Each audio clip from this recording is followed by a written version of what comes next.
5, 4, 3, 2.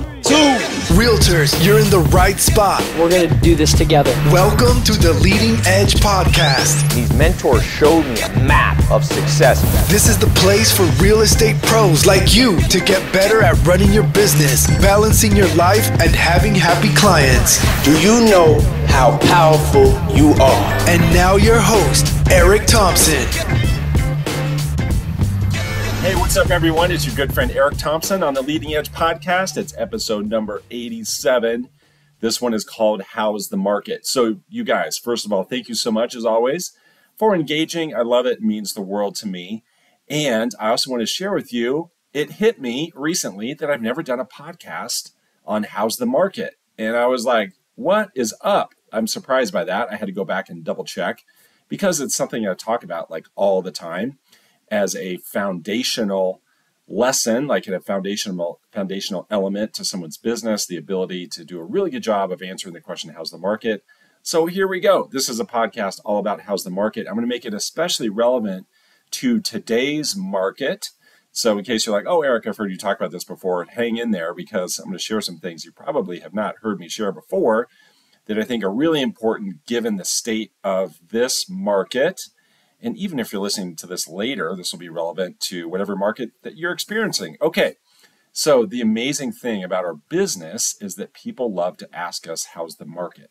It's just very unique and special and wonderful about the real estate industry that there we are in this business and our people, our friends, our family, our clients, our neighbors, they proactively ask us about the market. That doesn't happen in most industries. I like to joke and say, imagine if we were life insurance salespeople. If we were selling life insurance, the people that we interact with would not ask us about the life insurance business, right? So all respect to life insurance salespeople and people I know in that business, and that's a very important business and industry. You do great things, but what's really interesting is that people don't ask you about it. They don't necessarily like to talk about it, but people love to talk about real estate. So because of that dynamic, number one, we have to see that is an amazing gift. And we're so lucky, we're so blessed in that way. And let's take full advantage of it. All right. So we're going to take full advantage of the fact that people will proactively approach us and ask us, how's the market? It's an amazing opportunity to delight our clients with a great answer, add a whole lot of value, add a whole lot of clarity to them. And also, very importantly, it's a terrific way to build up our credibility in the mind of that client, in the mind of that person asking us about the market to get them to say, whoa, dang, they really know their stuff, right? So that's the mission. We want them to say, my goodness, they know their stuff. They really know what's going on in the market. And I really appreciate, I like their answer. I value their answer because that was valuable information. That is what we are after. Understand that the question, how's the market, comes in all shapes and sizes, okay? So it comes in many forms. It comes in different words, but it all is the same thing. So sometimes people will flat out say, so how's the market? You know, I get that all the time. Yeah, Eric, so how's the real estate market? I get that. But you also will hear other versions of it. You'll hear, wow, I bet it's an interesting time to be in real estate right now, or boy, I bet it's sure a crazy time to be in real estate right now, or gosh, how's real estate right now? Or how's your business right now? How are things going for you? And what I encourage you to do is take anything like that, any form, any shape, any size that this question shows up in, and use the strategies that I'm about to give you, okay? So no matter what form it comes in, just stick with the best answers that I'm about to give you. Don't stray off course. And when you stray off course, that's when you're not adding value, you're not building credibility, the conversation really doesn't go anywhere, and it kind of falls flat, and it's a wasted opportunity. So don't waste the opportunity, don't waste the moment when the person says to you some version of, how's the market? All right, you guys with me on that? So the next thing I'm going to do, I'm going to walk you through just the basics of this, and then we'll get to the nuances of today's market. So the basics, and we start with the basics by discussing what not to say. Okay, so this becomes kind of fun and funny, but also instructive. There are two things we're never, ever, ever going to say. All right. When someone says, yeah, so how's the market? First thing we never say is the word crazy. Okay. Stop saying crazy. Crazy is a word that we are tempted to say because sometimes internally to us it feels crazy. So we can think it can be fun or funny or interesting to say back to the person, oh my gosh, it's crazy right now. But the thing about crazy is it adds no value, it builds no credibility, and it conveys a bunch of things that you don't want necessarily to convey. Okay, so when you say it's crazy, how it can come across as, wow, maybe they don't really understand what's going on, or maybe they don't really know how to manage what's going on, or they didn't expect what's going on. I also like to joke and say, I mean, it's a joke and also instructive, that crazy, it's not attractive. It's not a way to bring people into your world with that word. It's repelling, except for only one kind of person. There's only one kind of person that finds the word crazy attractive, and that, of course, is a crazy person, okay? Do we need more crazy people in our life? I don't think that you do. I think all of us are pretty much capped out on crazy people. We've probably reached our quota of crazy people that we want in our life. So let's not attract more. So we're going to stop saying crazy, right? We're going to drop that from our vocabulary. Don't say crazy. The other thing I'll add to this is don't take the bait. So when when someone comes to you and says, boy, I bet the market's crazy right now, your answer is not going to be, oh yeah, boy, it sure is. You're right. It is crazy. No, you're going to stick to the answers I'm about to give you. All right. So sometimes they will use the word crazy, and don't take the bait. Okay. So lesson number one here on what not to do, don't say the word crazy. The second word never ever to use is the word busy. Okay, we're not going to use the word busy. We're not going to say, oh my gosh, I'm so busy. Things are so busy. Or even you're also not going to say, well, I wish I was more busy. You're not going to use the word busy, right? So when you say that you're busy, what does that convey? That conveys that, well, maybe you're not very good at handling your schedule. Maybe you're not good at staying on track, on task. Maybe you're too busy for their referral. Maybe you're too busy to work with them. Maybe you can't handle any more clients. We know that's not true, so let's not convey that, okay? So we're not going to use the word crazy. We're not going to use the word busy. We are going to say one of three things. Okay, so we just talked about what not to do. Here's what you can do. Here's three ways that are super effective. You can use any of these three individually. They also work really well in combination. You'll see, as long as the person's still engaged in the conversation, you can kind of weave and bounce around between these three. So what do you do? What do you do when someone says, yeah, so how's the market? You give a stat or a fact. Is method number one. Some stat, some fact. I think the go-tos are prices, specifically how prices have changed, days on market, specifically how days on market have changed, and also inventory, specifically how much it's changed. When I say changed in all those, I mean year over year. So when someone says to you, yeah, so how's the market? A great response is, well, here's what's interesting. Here's what's interesting. Prices are up 6% year over year, while inventory is up right now well over 100%. However, that inventory is half of the long-term average. Okay, so do you see I just used some stats right there to clarify the market to add value? Can you see that's a much better answer than things are crazy or I'm so busy?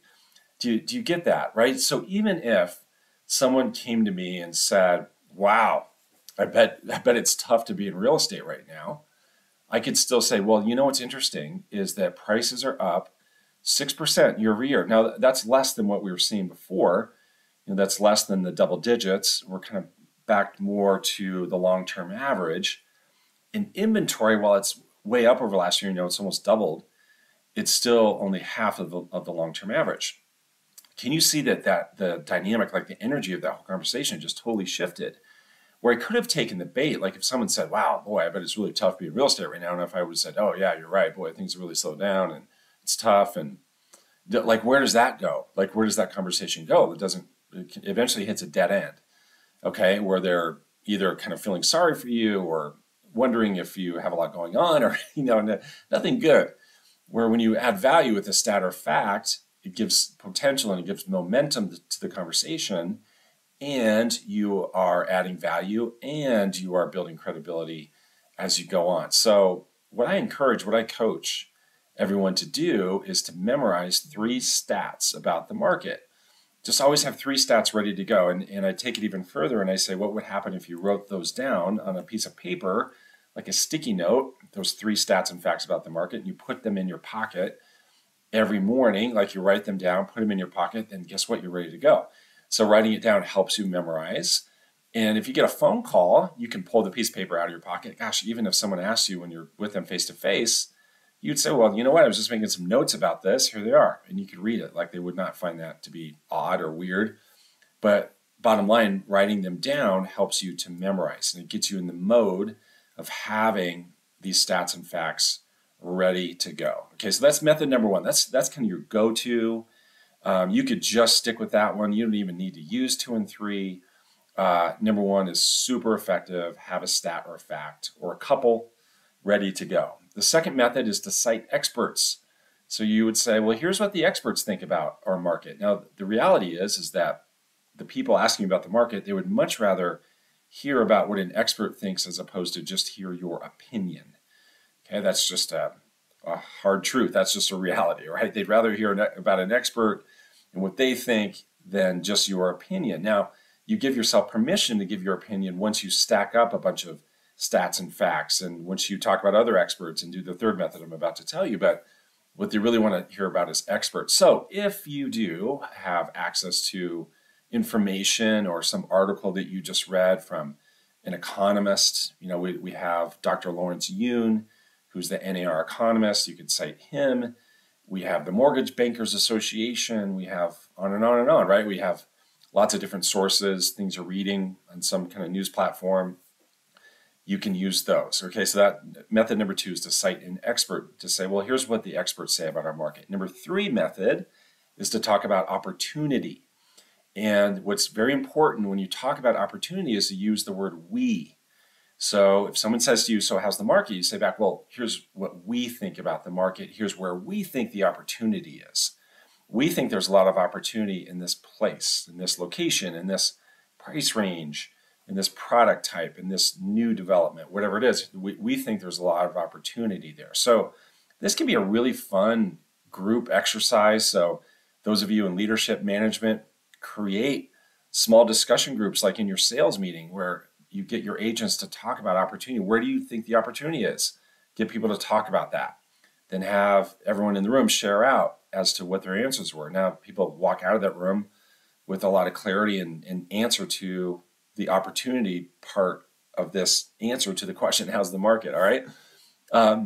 Talk about it with your peers, with your friends, when you're hanging out with your realtor friends, talk about opportunities. So then when the client says to you, yes, how's the market? You can say, well, we were actually just having this discussion the other day. We had this discussion in our company or among my realtor friends, and here's where we think the opportunity is right now in the market. And can you feel that the client will totally lean into that answer? Like they're very much going to want to know what you think about opportunity in the market because people are attracted to opportunity. All right, so we've just walked through the basics.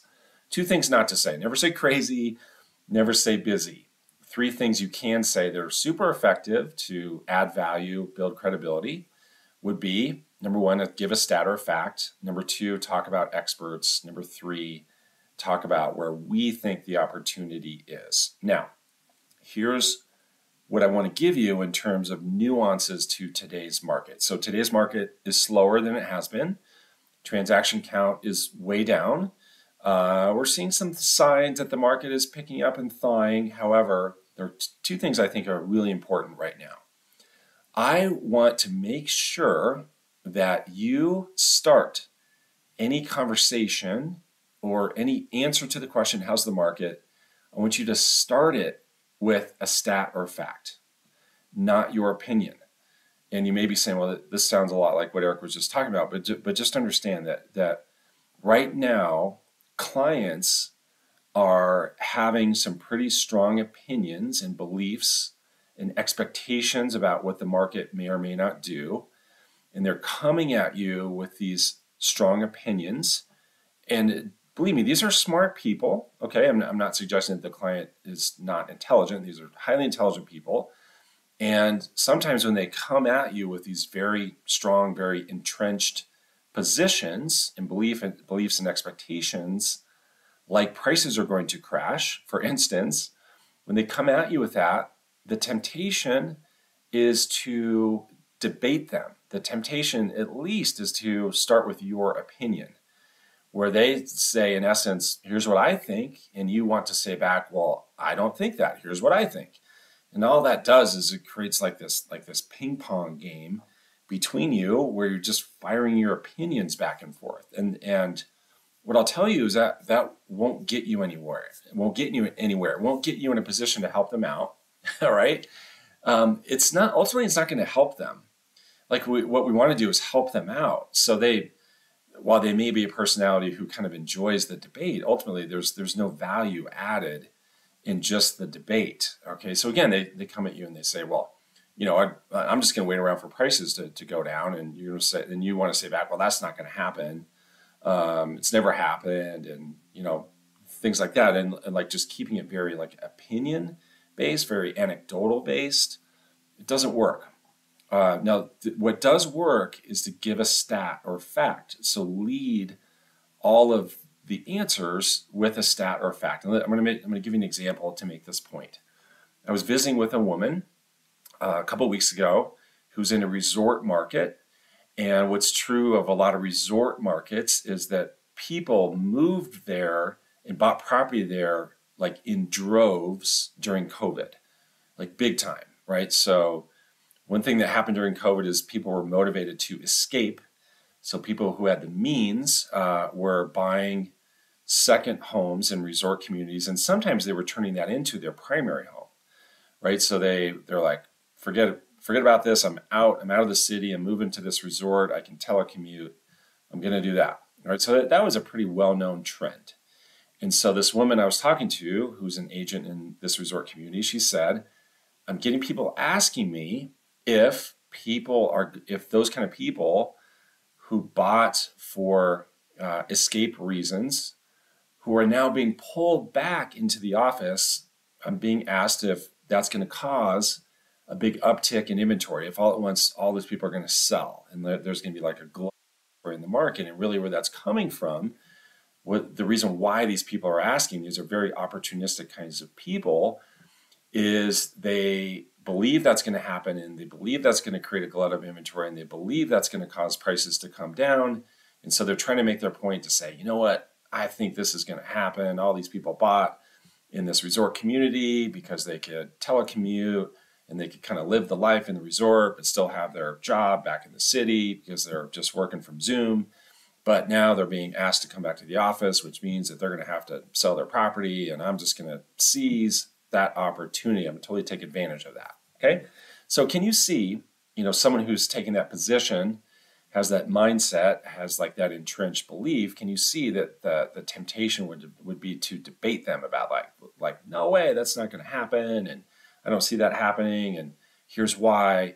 But that's not going to help, because that person is still in that position. Like they've adopted that position. So it's going to be really hard to talk them out of that position.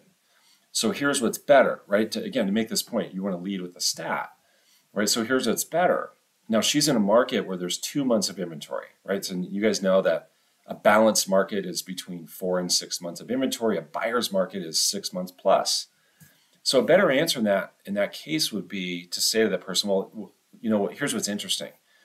Right now, we have 2 months of inventory. Okay, so that's a seller's market by definition. We have 2 months of inventory. So we would have to triple our inventory to get to 6 months of inventory, which is just even the start of a buyer's market. So, to get well into a buyer's market, we would have to quadruple our inventory. So while that may happen, what you just described, there may be some people needing to sell, we would have to quadruple the inventory to get in a dynamic where now it's a buyer's market, where there's all these deals to be had, so to speak. So, it's just really interesting when you look at the numbers, and then you could keep going in that conversation. Say, although inventory is up relative to last year, we're less than half of the long-term average. So can you see, if you just left it there and let that sink in, now you've totally reframed that conversation with the client, where now it's like grounded in fact, it's grounded in stats. You've built credibility, you've added value, you've given effective perspective to this client, and now you now have permission to say something like, and you know what, all that being said, there is opportunities today. Like there's plenty of opportunity, and we can talk about what those are. So just know that even though we're in this lower inventory environment, there is opportunity. Okay, so like, bam, do you see how that's way better than trying to debate this person about these people who are going to have to, maybe sell to, go back to the city to work, and if that's going to cause a glut of inventory or not, like that's just going to be a tough path, right? Start with a stat. All that being said, what I want to encourage you to do is just start with a stat. So any opinion that people have, any way they come at you, anything that's on their mind, like you want to debate them. You want to say, no, you're wrong. And that you wouldn't say it that way because you were too nice. Thinking they're wrong, but just think about what's the stat that would frame up the conversation, okay? So that's thing number one about today's market and the nuances of today's market in terms of how to answer questions about the market. The other thing I'll share with you as a nuance, if people are talking to you, especially your friends, people are talking to you about the slowdown, if they're saying something like, oh boy, I bet it's tough right now. Boy, I bet it's hard to be in real estate right now. Boy, I bet business has really slowed down for you. Now, unless you're talking like to your sister, okay, or your mom, someone super close, so you may want to like totally unzip and get their support. In a lot of cases, it's just not going to be useful to say something like, oh yeah, you're right, it is really tough right now, and I wish I was busier. And for most people, that's not going to be effective unless it's like your close friend. I'm talking right now like about acquaintances. And so you can say things like, they're all true, by the way. You can say things like, well, you know what? What I'm doing right now is I'm just committing a lot of time to researching the market. I have a lot of time now more time to research the market. So there's some really interesting trends that I'm watching. Or you may say something like, you know what?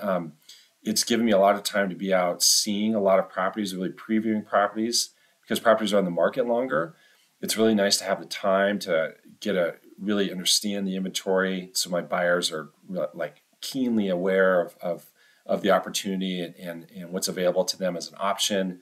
You may talk about, you know what, I'm going out, committing a lot of time to look at new developments. There are a lot of interesting new home developments or new projects being built right now, things in the works. I've been researching that. I've been going to our local municipality to visit with them about things that they're working on, things that are kind of in the pipeline development-wise. Again, I want these to be true answers, obviously, but talk about what you're doing.